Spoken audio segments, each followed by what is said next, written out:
Okay, just talking about my own personal journey musically, of course. Back in about 1985, I'd actually sort of moved to London for a while. I spent a couple of 3 years of my life in London, and the scene, especially the Bhangra scene, the Punjabi scene, there was changing. Alap had sort of established themselves as the band of the time from London. Birmingham at that time, there were bands around. I'm not saying that there wasn't a scene here in Birmingham, there was, but it wasn't quite as big as what London had become, and rapidly it was growing and growing, and all those sort of shows that were happening in local community centres and everything, they started coming into nightclubs, and nightclubs was the thing then. All of a sudden, when gigs started happening in nightclubs, it really sort of took off.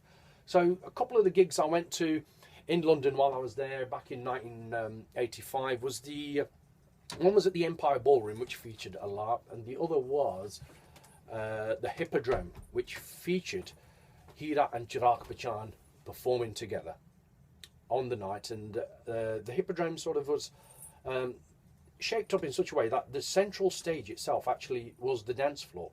But when they wanted to use it as a stage, they could raise it.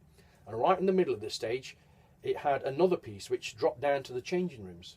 So as you can imagine, while we arrived at the concert, and Chirag Pachan were on stage, and then we saw them sort of pack up, move to the centre of the stage, and then they just sort of disappeared down, and other musicians sort of walked off sideways, and then you saw Hira appear, just set up, and they was just about ready to go. So one of my earliest sort of thoughts of Bhangra and remembering will take you back to 1985 and the band Hira.